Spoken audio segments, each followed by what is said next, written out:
Sud Kivu. Après un court répit, les hostilités ont repris autour de la localité d'Ihouzi, située à environ 60 km de Akaralo-Bukavu, dans le territoire de Eji-Kalehe. Depuis le lundi 10 février, des affrontements opposent les rebelles du DM23 aux forces armées de la République démocratique du Congo, FARDC.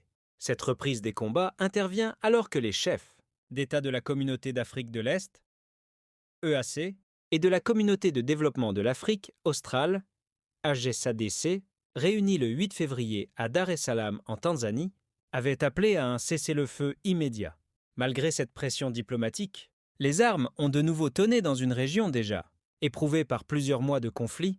Les combats se concentrent principalement autour de la zone commerciale d'Ihouzi, située dans le groupement de Mbinga Sud, au sein de la chefferie de Buavu. À ce stade, les forces gouvernementales conservent le contrôle de plusieurs localités clés, notamment Chibanja, Munanira, Ihouzi et Kalehe Centre, avec le soutien des militaires burundais. Cependant, le M23 a établi ses positions dans la localité de Muhongoza, à environ 4 km de Kalehe Centre et 3 km d'Ihouzi, accentuant ainsi la pression sur l'armée congolaise selon des sources citées par nos confrères de radio, France Internationale. Ces affrontements ont occasionné des pertes en vies humaines dans les deux camps.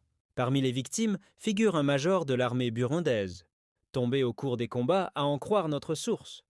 Le bilan exact reste encore flou, mais des sources militaires évoquent de nombreux morts et blessés. Par ailleurs, ces violences ont entraîné un déplacement massif de la population. Depuis environ 2 semaines, la majorité des habitants de la région ont fui les combats, certains trouvant refuge sur l'île d'Ishovu, sur le lac Kivu, encore sous contrôle des FARDC. Abonnez-vous et likez.